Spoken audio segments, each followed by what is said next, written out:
My name is Ella Balasa. I am 34 years old, living with cystic fibrosis.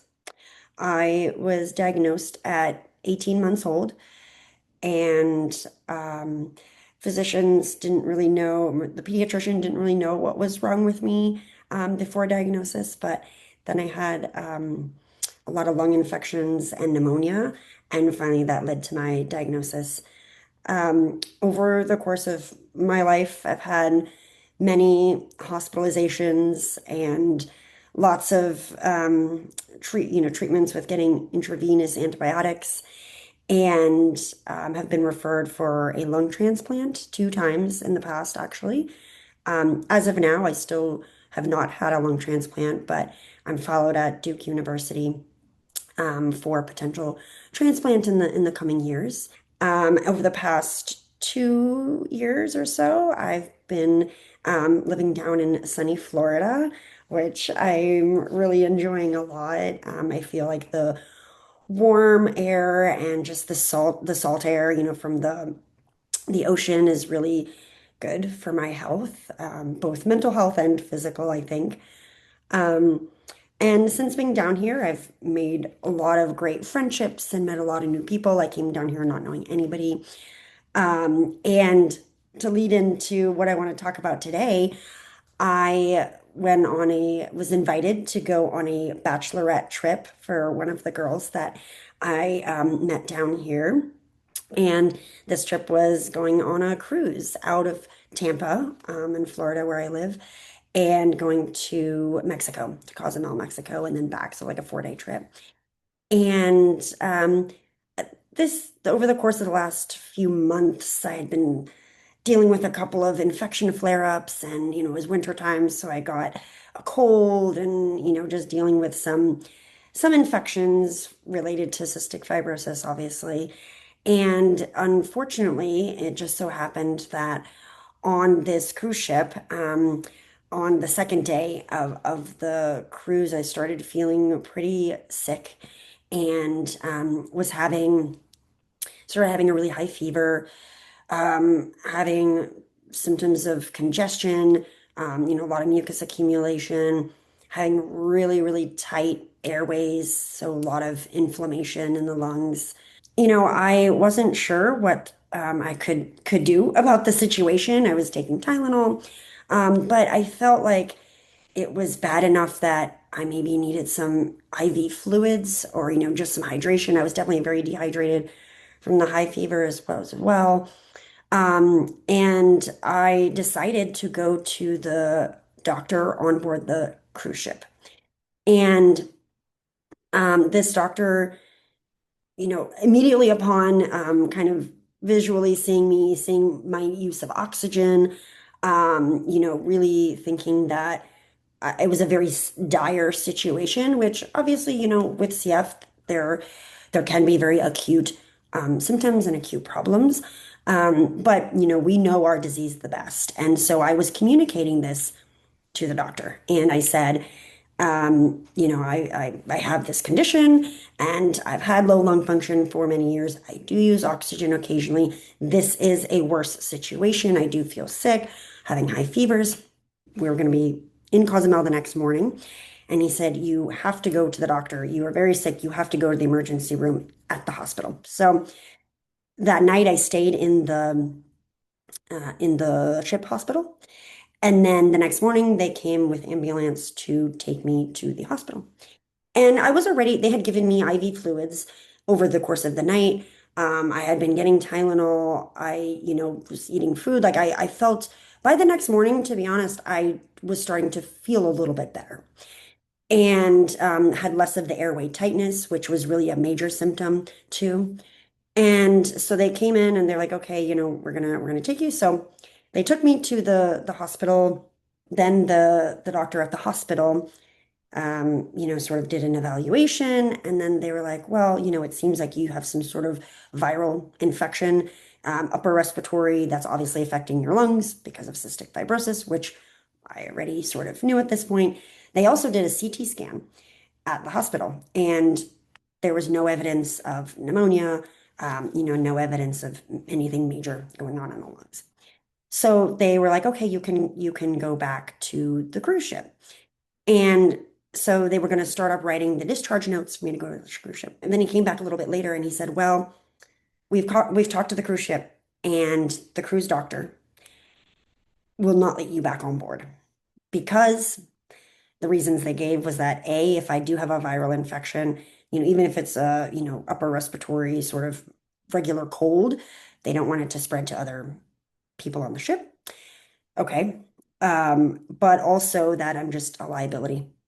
And that if I were to get sick again and something were to happen, then that's, then there's nothing else they could do for me. They didn't have resources for me anymore. But mind you, I had already been cleared by the doctor at the hospital, and my symptoms were resolving and I was getting better, by the hour at that point.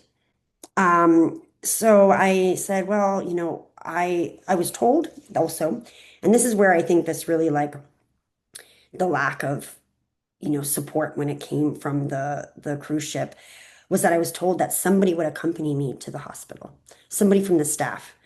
But nobody came. I was in the hospital alone. And then as far as them saying, oh, you're not returning to the cruise ship, you're disembarked, there was no way for me to call anybody to find out how I was going to get back to the United States. There was no communication, there was nobody there. So I had to go back to the cruise ship to talk to somebody.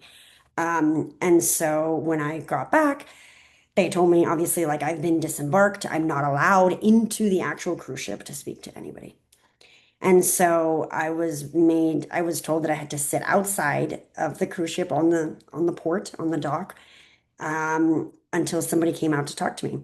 So it took them 4 hours at least for them to figure out, because I was pestering them. I was like, you have to figure out how you're going to get me back to the United States if I'm not going to get on this boat. And, I didn't have access to my breathing treatments, so my nebulizers.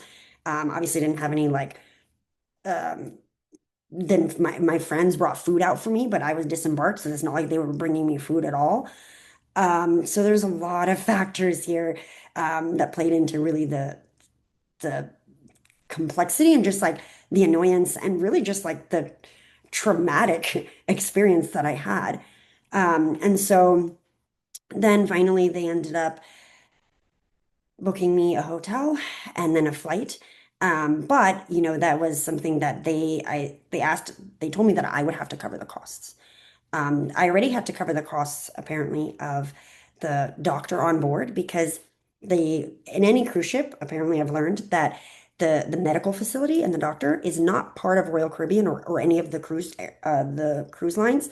They're a separate company that's hired by these cruise lines. And so their costs are separate from that of the cruise. And so um, that cost me $3,000 on board the boat. And then I had to pay $3,000 at the hospital. And those had to be paid by credit card right then and there. Anyway, I went to the hotel that night, was taken there, by somebody from the port, somebody that lived there. But the man that dropped me off said, oh, well, you weren't given a fit to fly form from the hospital. And so when you're disembarked from a cruise ship, you have to have a reason. And so the airline is going to ask you, why did you leave the boat?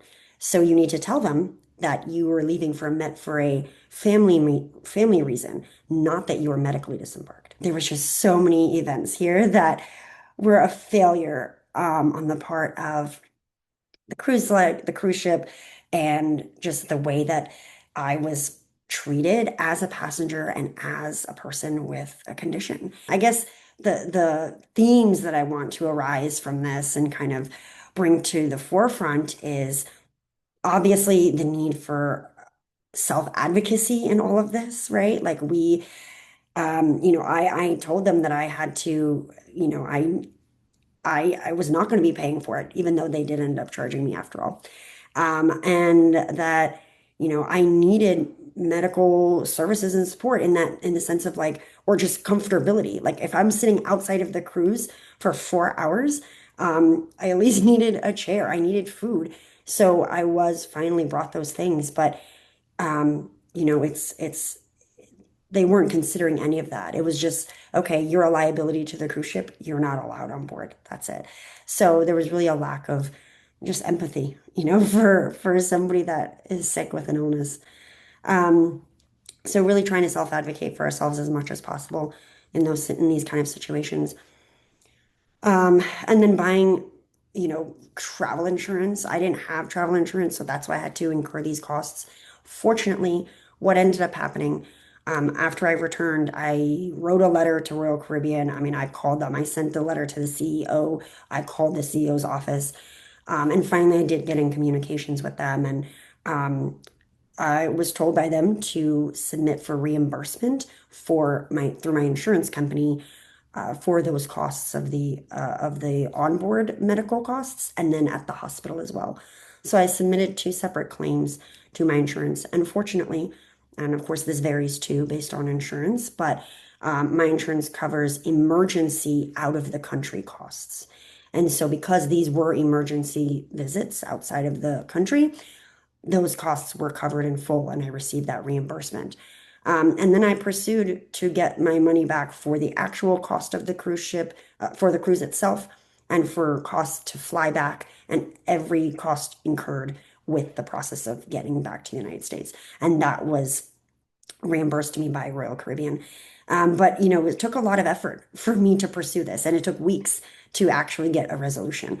But I really, caution and just want to share this story to raise awareness for, I guess the problems or what can arise when doctors and like physicians aren't aware of what cystic fibrosis is and how it affects the body, what it looks like on a X-ray or a CT scan and what the symptoms really mean, and also to listen to the patient too. And I tried to advocate for myself, but with that doctor, it was not really possible to do. Some tips that I would give to others, maybe who, are going potentially having to travel or, seeing a doctor that is unfamiliar with the disease, is maybe having some written documentation that from, your own care center, your own doctor, or somebody, obviously a medical professional